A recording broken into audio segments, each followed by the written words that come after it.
So today we'll be reviewing one of the most talked about monitors of the past year, the Acer Predator X34.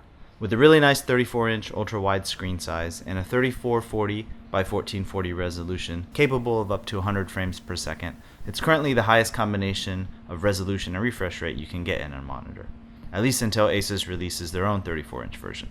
And at $1,300 it's definitely an enthusiast monitor. If you're serious about getting the best performance out of your PC, then this is a monitor you'd be wise to consider. 34-inch monitors have been out for a little while now, but what makes this one special is its G-Sync capability and the ability to do 100 Hz. If you've played on or used a high refresh rate monitor before, you probably know the difference between 144 Hz and 60 Hz is really night and day. But since 100 Hz falls right in the middle, it makes the choice between this monitor and something like the Asus RG Swift a little more difficult. And recently testing out the newer Asus PG279Q capable of 165 Hz, I wanted to see if the extra screen real estate with this monitor was worth sacrificing up to 65% of your potential frame rates. So we'll go ahead and take a quick look at the design and build, show you a little about how it performs with a couple different games, give you my overall impressions and experience from using it day to day, and finally let you know if this is the ultimate single screen monitor you can get for your computer. So here's a shot of the X34 here. Now I just have it on this box, so I apologize for any glare. I will show it to you all set up on my desk and show you some on-screen action, of course. So you can see it's really a really wide monitor, and just to give you a sense of scale, it's basically the whole length of my arm and then a few inches, then a couple more inches. So one thing I noticed right away in using this is I do a lot of Excel work, and when you have Excel maximized, you can actually see all the way out to column B8, which is pretty freaking awesome if you know anything about Excel. But overall, I mean, a really nice looking design. I really like what they did with this. I don't usually like Acer products, but I think they've come a long way compared to the XB270 monitor, which I reviewed a couple months ago. I thought the build quality on that was actually pretty horrendous. So they're making some good strides there. One thing they do continue to stubbornly do, which I don't like, is on the back of it they do use a glossy plastic still, which I don't know why they would choose to do that, but at least it's just on the back, so it's not that huge of a deal. But you can see back around on the front here, it does have a very nice thin bezel going all around. And for whatever reason, they decided to include built-in speakers in this monitor, which I think is kind of a waste of money because no gamer in the right mind is going to use the built-in speakers. So the monitor, you can tilt it up like this, pretty good amount, and some negative tilt. You can't rotate it because obviously the width it's so wide, but you can adjust it vertically down and all the way up. Now when it's all the way up like this, I found it actually was a little bit too low from me sitting straight up in my chair, which is a little bit of a bummer because ergonomically speaking, you want your eyes to hit just above the midpoint, but my eyes hit just below the bezel, which was a little bit too low for me and uncomfortable. I generally use, I got this hutch made that I use on my monitors to raise it up a couple inches. But you can see the base on this stand, which is nice and sturdy, by the way, it's metal. It's just a pretty large footprint. As you can see, the legs kind of extend out pretty wide, so don't have a hutch to really raise it up. But if you notice in the back, there is the cable routing through here. There's a lot of ports on the back of this monitor.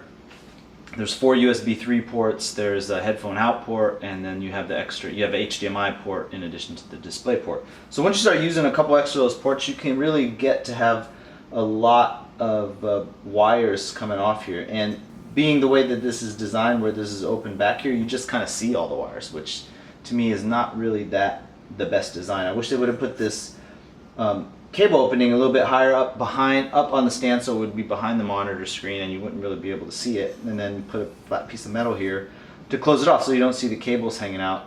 But when you have like a $1,300 monitor sitting on your desk, it's not really that nice when you see a bunch of wires coming out of the back. But it's those kind of little design details that to me make a product go from really good to awesome. There are some built-in LEDs into the bottom of the monitor, so you can have some downlighting if you wanted and some different colors, but I personally find it distracting, and the flashing and breathing modes it offers were actually comical. As far as the curved screen aspect, I noticed this for the first couple of days of using it, but after that I kind of just forgot about it and really only noticed it when looking at it from the side. In fact, to me, I don't know if the curved screen added much, if anything, to the monitor, so I could take it or leave it really. One final thing to note on the design is that while it does use a very thin bezel, the screen doesn't display right up to the edge. Now, some reviewers have complained about this, but when you're using it, it's not anything you ever notice because the black border really just appears to be part of the bezel, so it's not really a big deal.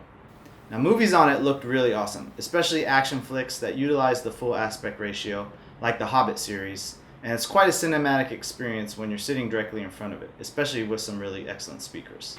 So I just wanted to show you guys quickly kind of what a full screen YouTube video looks like on a 34-inch monitor. So you can see here on a 16:9 aspect ratio, you're going to get the screen go out from here to here, and on a 27-inch monitor, it would fill it up perfectly from here to here, right? And then you get these black bars on the side, which is what the extra 34-inch of screen real estate gives you. Now, to take advantage of the full screen monitor, you're going to need something that's shot in 21:9. But I just want to show you the Dark Knight Rises really quick, which is shot in 16:9.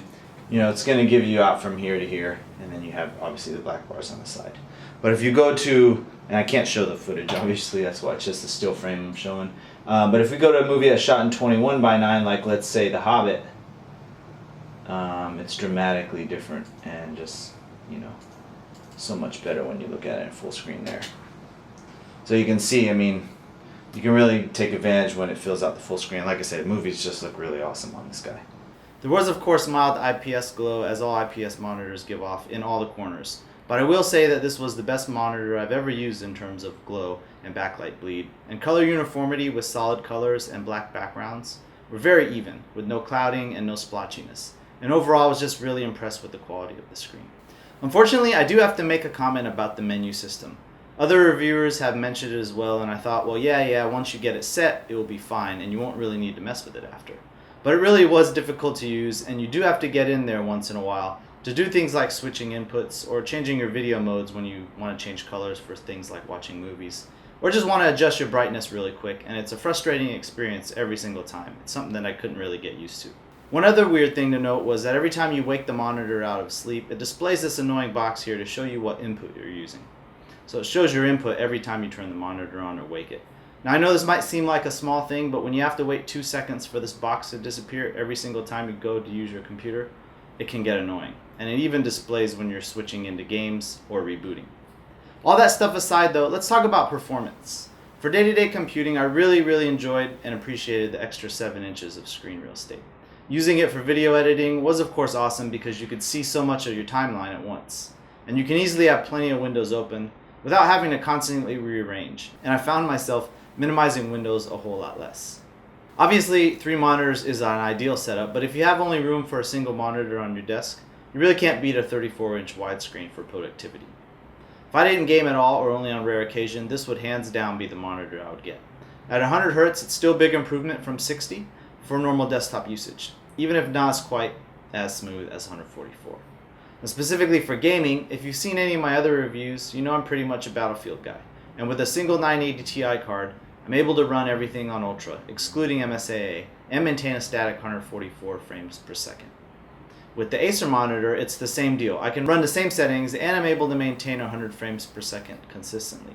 The big difference here is, though, that the extra field of view you get. As you can see much more of the screen at a time, this will definitely give you an advantage when you're playing games, and just be a lot funner overall.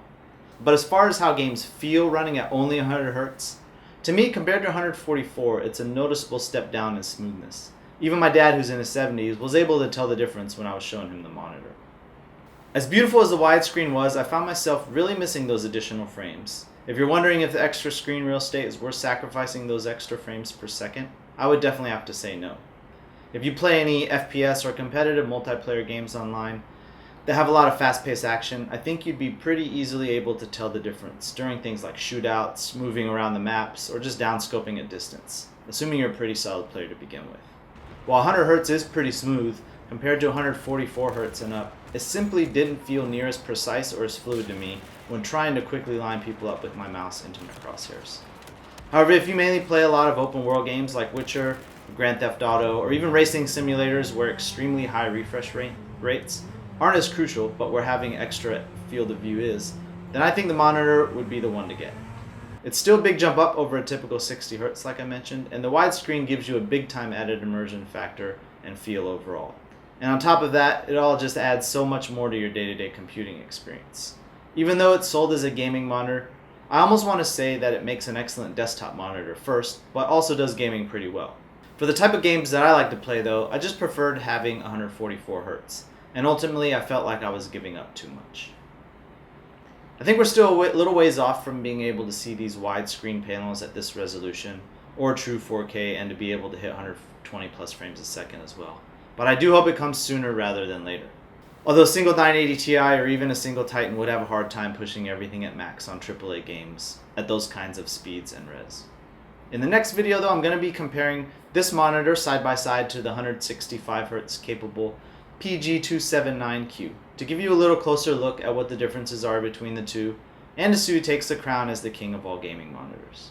So be sure to subscribe to check that out. Also, remember to sign up for my new email list that I'm starting. It's in the description, where I'm going to be sharing all kinds of cool tech tips and different apps I use and other related PC hardware and gaming info that I don't cover on the YouTube channel. But as always, thanks a lot for watching to the end, you guys, and please take care.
Just